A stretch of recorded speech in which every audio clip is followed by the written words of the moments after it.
नमस्कार दोस्तों, आपका मेरे चैनल पर हार्दिक स्वागत है। आज मैं आपको नवरात्रि में माँ दुर्गा के व्रत कथा सुनाने जा रही हूँ। जैसा कि आप सभी जानते हैं, नवरात्रि में माँ दुर्गा के 9 अलग अलग स्वरूपों की पूजा की जाती है। माँ दुर्गा को प्रसन्न करने के लिए नवरात्रि के दिन सबसे अच्छे माने जाते हैं। दरअसल इन दिनों जो भक्त सच्चे मन से माँ दुर्गा के सभी स्वरूपों की पूजा करता है, उसकी सारी इच्छाएं माँ दुर्गा खुद पूरी करती हैं। 9 दिनों तक माता रानी की पूजा अर्चना के साथ आपको इस कथा का पाठ भी जरूर करना चाहिए। श्री दुर्गा नवरात्रि व्रत कथा करने से आपको सभी 9 देवियों की कृपा प्राप्त होगी। कथा कुछ इस प्रकार है। बृहस्पति जी बोले, हे ब्रह्मा जी, आप अत्यंत बुद्धिमान, सर्वशास्त्र और चारों वेदों को जानने में सर्वश्रेष्ठ हो। हे प्रभु, कृपा कर मेरे वचन को सुनिए। चैत्र, आश्विन, माघ और आषाढ़ मास के शुक्ल पक्ष में नवरात्र का व्रत और उत्सव होम किया जाता है।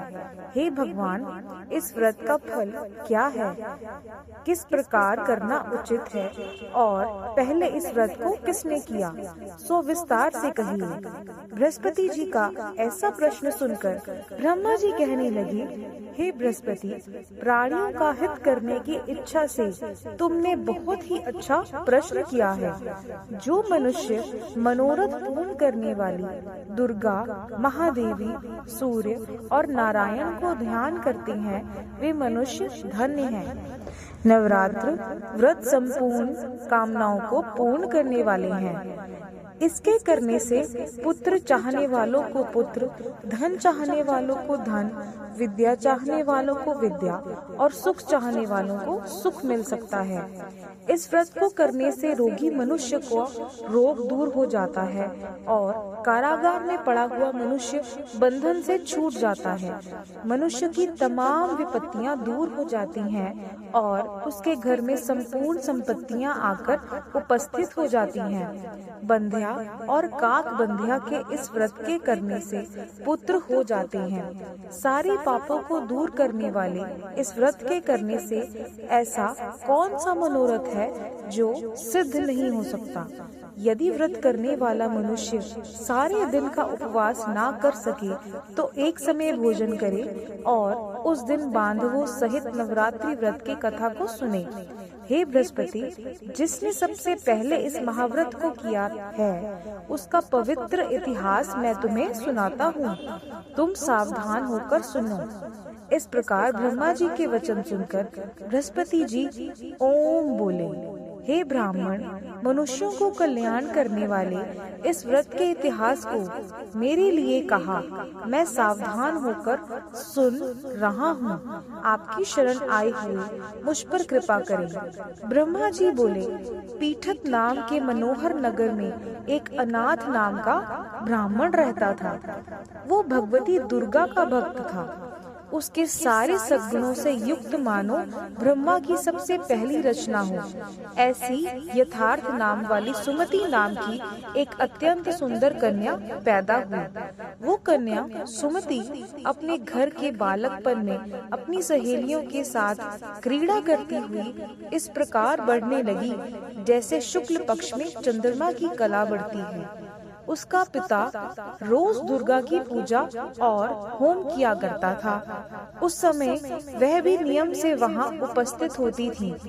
एक दिन वह सुमति अपनी सखियों के साथ खेलने लग गई और भगवती के पूजन में उपस्थित ना हो पाई। उसके पिता को पुत्री की ऐसी असावधानी देखकर क्रोध आया और पुत्री से कहने लगा कि हे दुष्ट पुत्री, आज सुबह से तुमने भगवती का पूजन नहीं किया। इस कारण मैं किसी कुष्ठी और जय माता दी दरिद्र मनुष्य के साथ तेरा विवाह कर दूंगा। इस प्रकार कुपित पिता के वचन सुनकर सुमति को बड़ा दुख हुआ और पिता से कहने लगी कि हे पिताजी, मैं आपकी कन्या हूँ। मैं आपके सब तरह से अधीन हूँ। जैसी आपकी इच्छा हो मेरा विवाह कर सकते हो। होगा वही जो मेरे भाग्य में लिखा है। मेरा तो इस पर पूर्ण विश्वास है। मनुष्य ना जाने कितने मनोरथों को चिंतन करते हैं, पर होता वही है जो भाग्य में विधाता ने लिखा है। जो जैसा करता है उसको फल भी उस कर्म के अनुसार ही मिलता है, क्योंकि कर्म करना मनुष्य के अधीन है, पर फल देव के अधीन है। जैसे अग्नि में पड़े हुए तृण दी उसको अधिक प्रतीत कर देते हैं, उसी तरह अपनी कन्या की ऐसे निर्भयता से कहे हुए वचन ये सुनकर ब्राह्मण को और क्रोध आया। तब उसने अपनी कन्या को एक कुष्ठी के साथ विवाह कर दिया और अत्यंत क्रुद्ध होकर पुत्री से कहने लगा कि जाओ जाओ, जल्दी जाओ, अपने कर्म का फल भोगो। देखें केवल भाग्य भरोसे पर रहकर क्या करती है। ये कहकर इस प्रकार से कहते हुए पिता ने कटु वचन बोलकर सुमति को अपने घर से विदा कर दिया और कहने लगी, अहो मेरा बड़ा दुर्भाग्य है जिसे मुझे ऐसा पति मिला है। इस तरह अपने दुख का विचार करती हुई सुमति अपने पति के साथ वन को चली गई और भयानक वन में कुशायुक्त उस स्थान पर उन्होंने वह रात बड़ी कष्टी से बिताई। उस गरीब बालिका की ऐसी दशा देखकर भगवती पूर्व पुण्य के प्रभाव से प्रकट होकर सुमति से कहने लगी कि हे ब्रह्माणी, मैं तुम पर प्रसन्न हूँ। तुम जो चाहो वरदान मांग सकती हो। मैं प्रसन्न होकर मनोवांछित फल देने को तैयार हूँ। इस प्रकार भगवती दुर्गा का वचन सुनकर ब्रह्माणी कहने लगी कि आप कौन हैं जो मुझ पर प्रसन्न हुई हैं।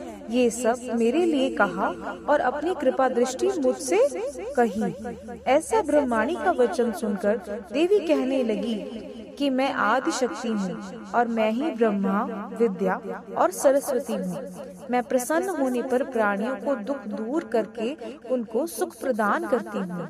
हे ब्रह्माणी, मैं तुम पर तेरे पूर्व जन्म के पुण्यों के प्रभाव से प्रसन्न हूँ। तुम्हारे पूर्व जन्म का वृत्तांत सुनाती हूँ। सुनो, तू पूर्व जन्म में निषाद की स्त्री थी और अति पतिव्रता स्त्री थी। एक दिन तेरे पति निषाद ने चोरी की। चोरी करने के कारण तुम दोनों को सिपाहियों ने पकड़ लिया और ले जाकर जेल खाने में कैद कर दिया। उन लोगों ने तेरे को और तेरे पति को भोजन भी नहीं दिया। इस प्रकार नवरात्रि के दिनों में तुमने ना तो कुछ खाया और ना ही जल पिया, इसलिए 9 दिन तक नवरात्र का व्रत हो गया। हे ब्रह्माणी, उन दिनों में जो व्रत हुआ उस व्रत के प्रभाव से प्रसन्न होकर तुम्हें मनोवांछित वस्तु दे रही हूँ। तुम्हारी जो इच्छा हो सो मांगो। इस प्रकार दुर्गा के कहे वचन सुनकर ब्रह्माणी बोली कि अगर आप मुझे इतना प्रसन्न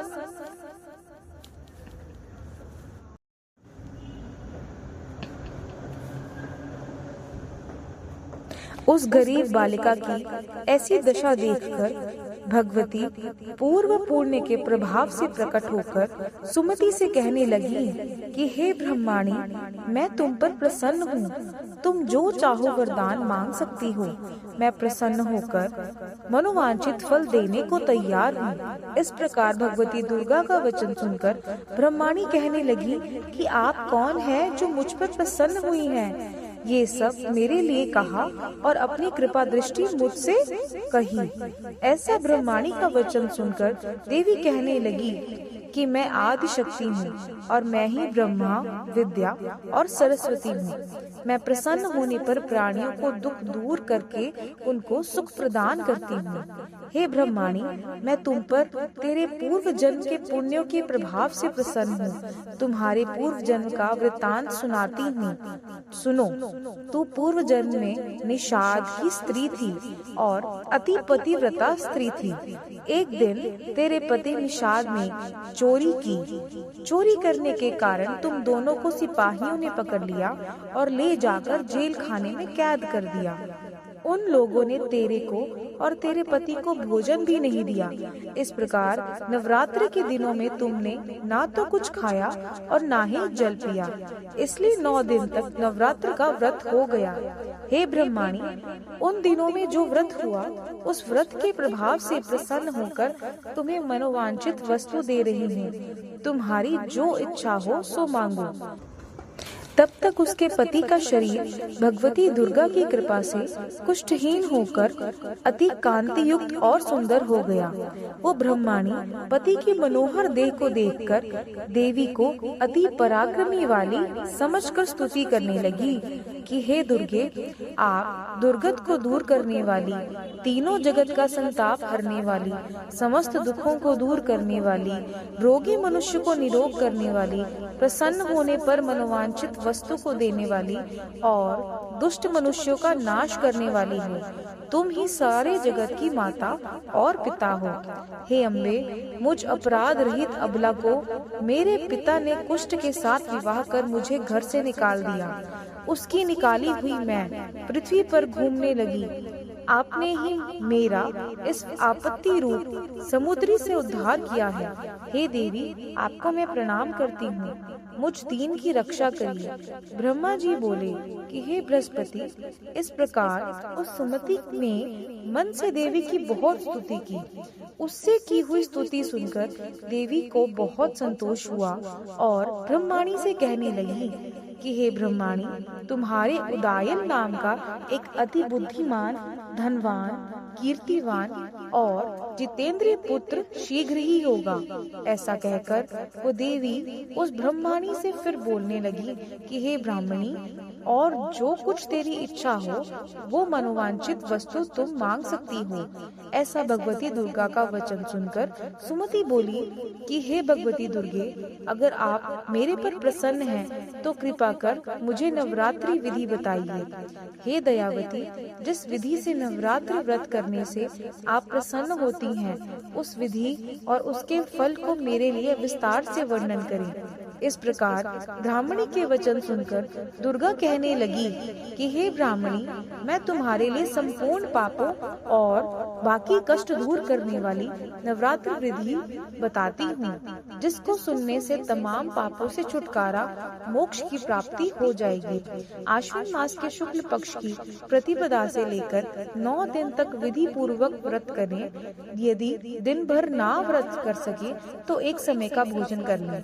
पढ़े लिखे ब्राह्मणों से पूछकर घट स्थापना करें और वाटिका बनाकर उसको हर दिन जल से सींचें। महाकाली, महालक्ष्मी और महासरस्वती की मूर्तियां बनाकर उसकी नित्य विधि सहित पूजा करें और फूलों से विधि पूर्वक अर्घ दें। बिजौरे के फूल से अर्घ देने से रूप की प्राप्ति होती है। जायफल से कीर्ति, दाग से कार्य की सिद्धि होती है। आंवले से सुख और केले से भूषण की प्राप्ति होती है। इस प्रकार फलों से अर्घ देकर यथा विधि हवन करें। खांड, घी, गेहूं, शहद, जौ, तिल, बिंब, नारियल, दाख और कदम्ब, इनसे हवन करें। गेहूं होम करने से लक्ष्मी की प्राप्ति होती है। खीर व चंपा के पुष्पों से धन और पत्तलों से तेज और सुख की प्राप्ति होती है। आंवले से कीर्ति और केले से पुत्र हो। कमल से राज सम्मान और दुखों से सुख संपत्ति की प्राप्ति हो। व्रत करने वाला मनुष्य इस विधान से होम कर आचार्य को अत्यंत नम्रता के साथ प्रणाम करें और यज्ञ की सिद्धि के लिए उसे दक्षिणा दें। इस महाव्रत को पहले बताई हुई विधि के अनुसार जो कोई करता है उसके सारे मनोरथ सिद्ध हो जाते हैं। इसमें तनिक भी संशय नहीं है। इन 9 दिनों में जो कुछ दान आदि दिया जाता है उसका करोड़ों गुना फल मिलता है। इस नवरात्रि के व्रत करने से अश्वमेध यज्ञ का फल मिलता है। हे ब्राह्मणी, इस संपूर्ण मनोकामनाओं को पूर्ण करने वाले उत्तम व्रत को तीर्थ, मंदिर अथवा घर में ही विधि के अनुसार करें। ब्रह्मा जी बोले कि हे बृहस्पति, इस प्रकार ब्राह्मणी को व्रत की विधि और फल बताकर देवी अंतर ध्यान हो गई। जो मनुष्य या स्त्री इस व्रत को भक्ति पूर्वक करते हैं वे इस लोक में सुख पाकर अंत में मोक्ष को प्राप्त होते हैं। हे बृहस्पति, ये दुर्लभ व्रत का महात्म्य मैंने तुम्हारे लिए बताया है। ऐसा ब्रह्मा जी के वचन सुनकर बृहस्पति जी आनंद के कारण रोमांचित हो गए और ब्रह्मा जी से कहने लगे, हे ब्रह्मा जी, आपने मुझ पर अति कृपा की जो अमृत के समान इस नवरात्रि व्रत का महात्म्य सुनाया। हे प्रभु, आपके बिना और कौन इस महात्म्य को सुना सकते थे। ऐसा बृहस्पति जी के वचन सुनकर ब्रह्मा जी बोले कि हे बृहस्पति, तुमने सब प्राणियों का हित करने वाले इस अलौकिक व्रत को पूछा है, इसलिए तुम धन्य हो। ये भगवती शक्ति संपूर्ण लोगों का पालन करने वाली है। इस महादेवी के प्रभाव को कौन जान सकता है। ऐसा कहकर उन्होंने उनको आशीर्वाद दिया और कहा कि मेरा आशीर्वाद उन सभी भक्तों के ऊपर है जो 9 दिन माता रानी की श्रद्धा और विश्वास से पूजा करेंगे और व्रत रखेंगे। आशा करती हूँ कि आपको मेरी वीडियो पसंद आई होगी। ऐसी ही और वीडियोस के लिए मेरी चैनल को सब्सक्राइब एंड लाइक करिए ना भूलें। जय माता दी, राधे राधे।